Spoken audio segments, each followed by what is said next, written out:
We're continuing our position unit by position unit look at the New York Giants. Up next, we have the running backs group here on the LockedOn Giants podcast.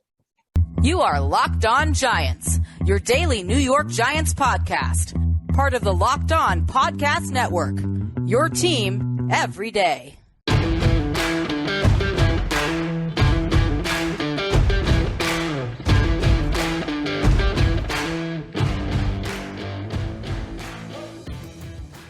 Hello, New York Giant fans, and welcome to another edition of the LockedOn Giants podcast, part of the LockedOn Podcast family, your team every day. I'm Parhizkaran, and happy Friday to everybody. We're 2 weeks down, and we've got about 4 weeks left before training camp rolls around. The NFL announcing on Thursday the start of training camp dates.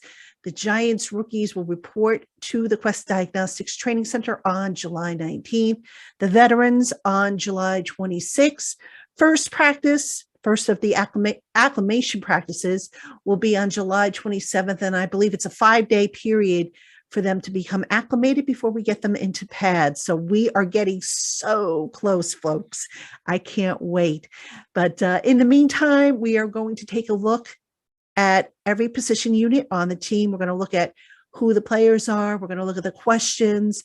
We're going to look at some of the data and try to kind of figure out what direction the Giants might be thinking of taking. Now, the disclaimer obviously is we've got to see everybody in pads. I've been saying that all spring long. Basically, anytime that question has come up, but, there's certain things that we can kind of dig into and do a little research on and try and make some conclusions. So that's what we're going to do on today's show. Happy to have you with us, and thank you for making us your first listen of the day, or if watching your YouTube, your first watch of the day. All right, so let's jump right in. We're going to look first at the running backs, and the Giants have, let me see, 3, 4, 5, 6. They have 6 guys listed as running backs on their roster and 1 fullback. So let's run down each guy very quickly.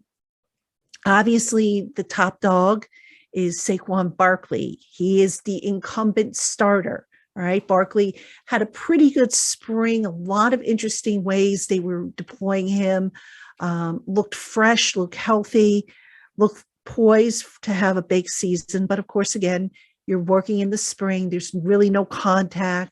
There's no, you're not working full game speed. So you've got to kind of temper the expectations.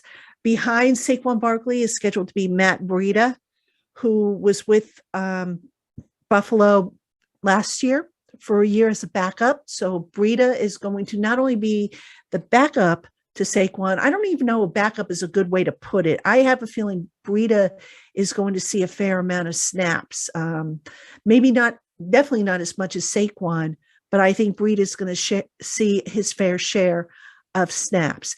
Now, behind them, behind Barkley and Breida, that's where it gets a little bit muddy. All right, so your candidates include Gary Brightwell, Sandro Platzkummer, Antonio Williams, and undrafted rookie free agent Desean Corbin. So let's talk about those guys real quick. Brightwell last year was a 6th-round draft pick for the Giants, pretty much just a special teamer. All right, didn't really bring a whole lot to the offense in his limited opportunities. And even if you go back to his college days, he really was kind of one-dimensional in the offense, more of a runner as opposed to a guy who can also catch balls out of the backfield. So that's kind of where we left off with Gary Brightwell, more of a special teams player than anything. Platzkummer, the International Pathways Program loanee or candidate or whatever you want to call him, a couple of years ago. Now he has been exempt. He's had a roster exemption. This year, that roster exemption is gone. So pretty much it's either make the roster, make the practice squad, or move on. Platzkummer has shown some flashes as a runner. He's shown some flashes as a receiver, but the question is he still a little bit on the raw side? And what we need to kind of refresh our memory with regarding him is his pass protection, which, if I remember correctly, last summer wasn't, anything to write home about. But look, that was only his 2nd year in the program. So we'll see how well he's come along this coming summer. Antonio Williams, He is another guy that Joe Shane, the general manager, and Brian Dable, the head coach, brought down, who was previously with Buffalo. If you look across the board, really, the Giants have former Buffalo Bills players at some of the key positions, especially on offense. So Antonio Williams is one of them. He's going to compete for that third running back spot. And then you have the undrafted rookie free agent, Desean Corbin, who was signed out of Florida State. He's a very intriguing player. I think, if you were asking me which guys, undrafted free agents, I would keep an eye on as a possibility to make the roster, he would probably be right up there with a couple of other guys that I'll cover as I go along in these position by position previews. And then I need to mention the fullback that's on the roster, Jeremiah Hall. And he's somebody I just wrote a profile on for Giants Country. Now, Jeremiah Hall is interesting. The Giants decided to go in a different direction. They did not retain Eli Penny, who had been their fullback for the last couple of years.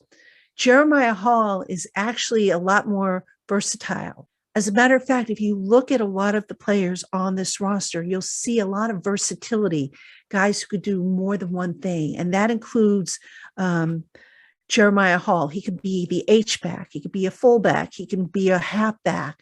You can line him up and run him out of the slot. You can put him as a receiver out of the backfield. So many things that they can do. And, you just got the impression when the Giants decided to move on from Eli Penny that they were going to look for somebody who was maybe a little bit more versatile. And sure enough, they had that in Jeremiah Hall. Now, can he block? Can he be effective in all the roles that, I think Brian Dable's going to be looking for out of the fullback? That remains to be seen.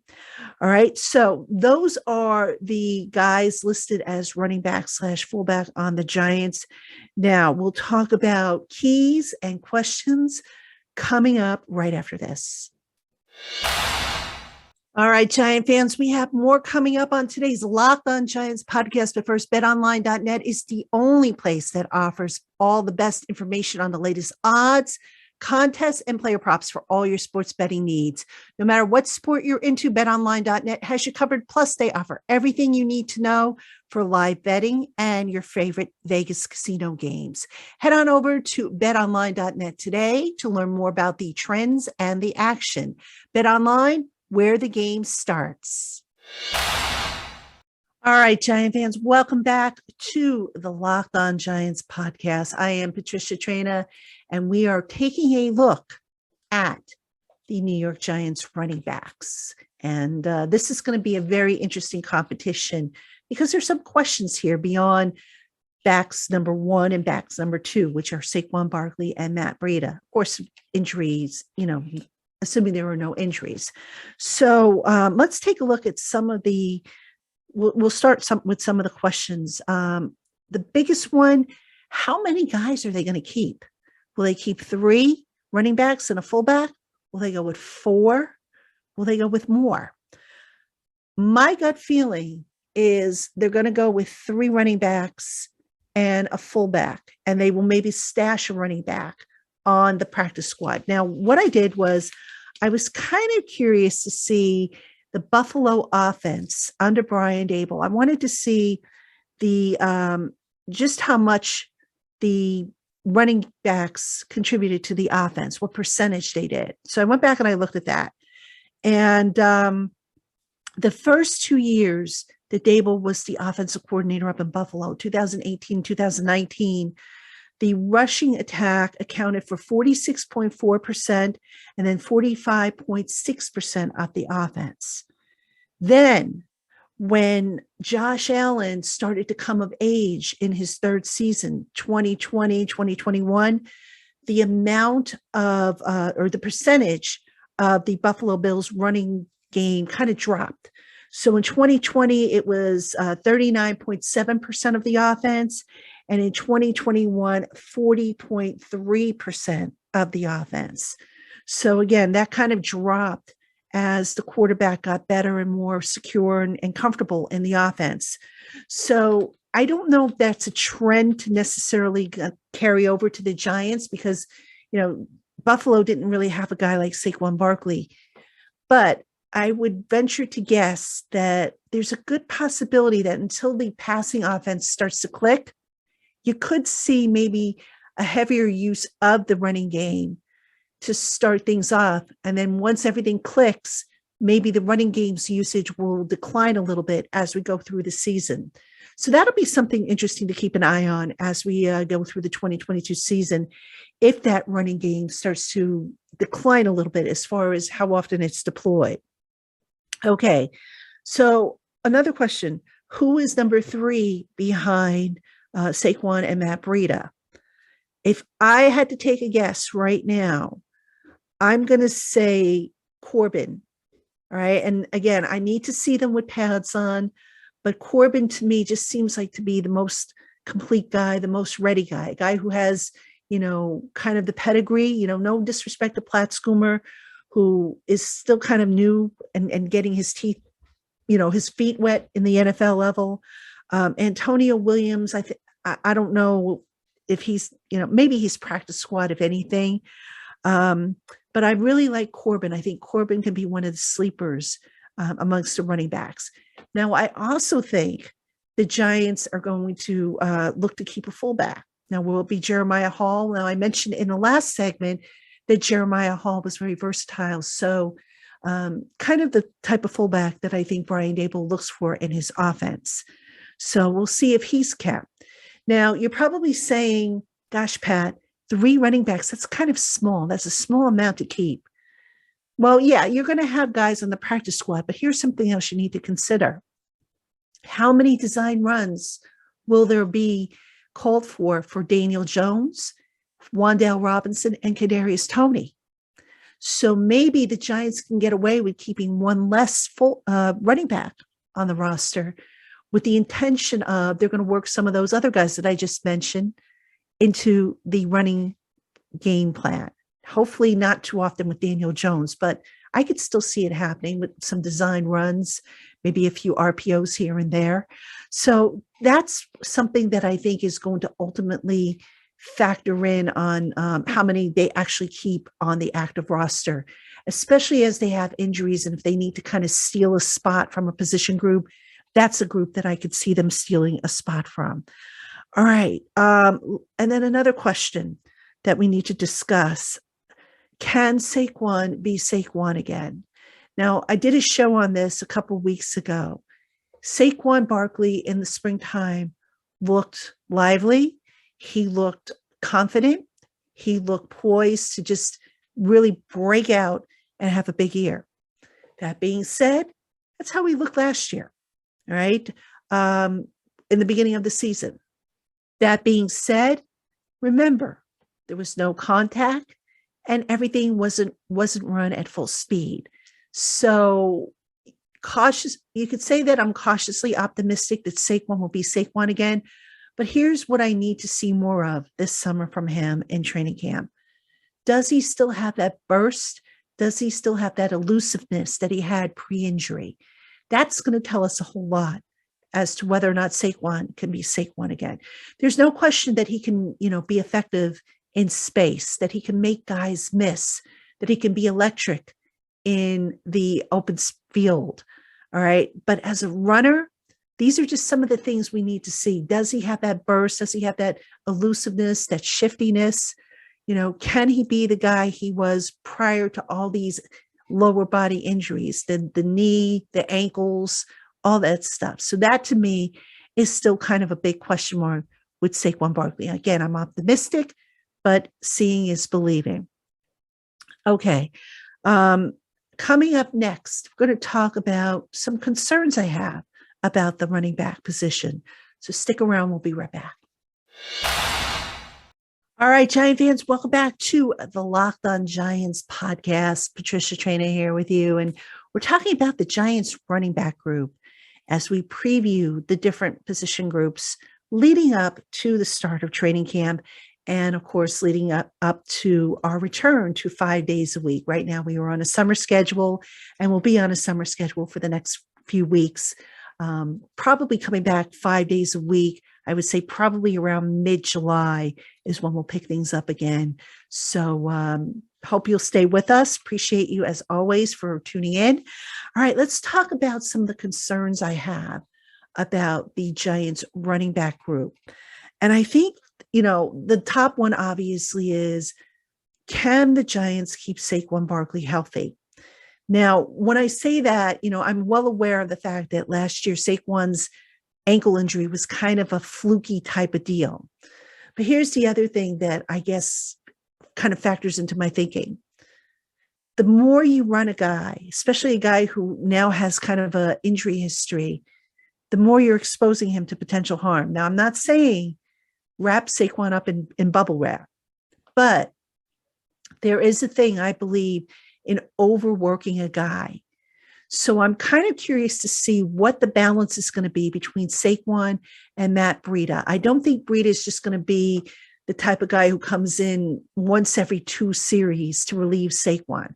I think they're going to mix him in and try and balance it out a little bit. Matter of fact, I wouldn't be surprised if we see some looks where Saquon and Breida are both coming out of the backfield, or one guy maybe is lined up in the slot and another guy is in the backfield.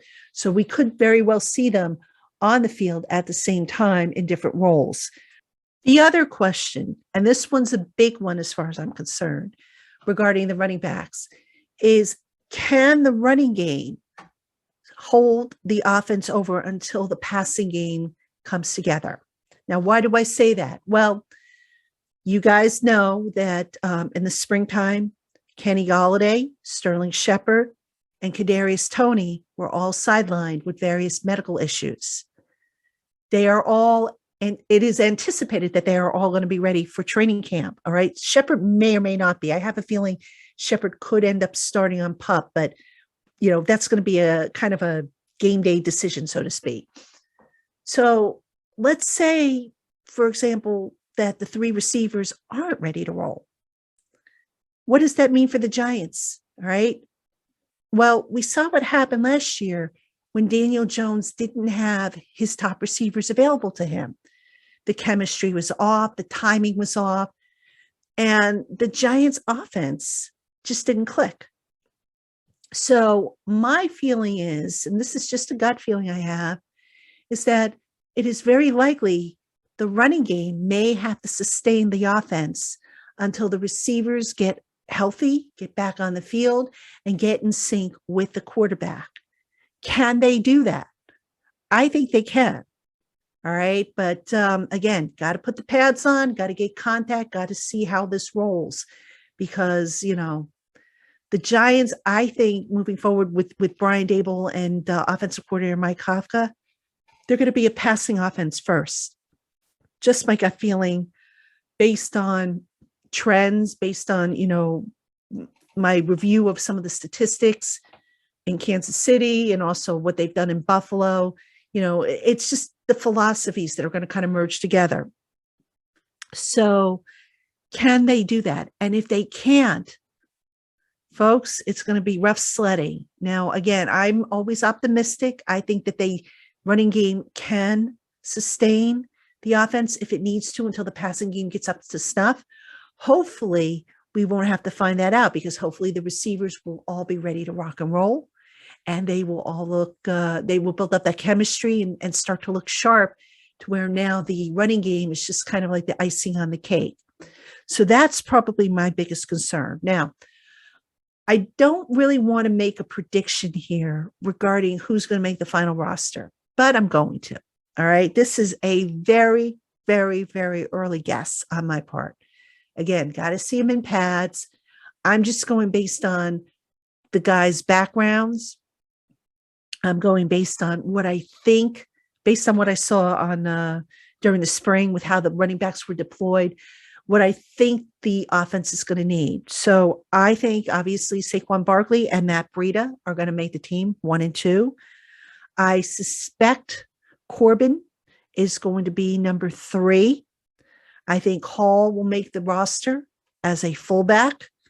And I think Sandro Platzkummer goes to the practice squad. That's how I see this kind of shaking out. That's without any injuries. And obviously this is a very, very early projection on my part. So That's how I see the running back situation playing out. We'll find out again. Training camp, the rookies report July 19th, the veterans July 26th, first practice July 27th. We will continue to bring you position previews up until that point. So, all right, that's going to do it for me, ladies and gentlemen. I want to thank you as always for tuning in and making us your first listen of the day, or if watching on YouTube, your first watch of the day. So now make your second listen to Locked On NFL podcast. Our national NFL experts and insiders keep fans dialed in with the biggest stories and the latest news from around the league, because an offseason doesn't equal a break in the action. All right, everybody, have a great weekend. We'll be back Monday with a look at the tight end group.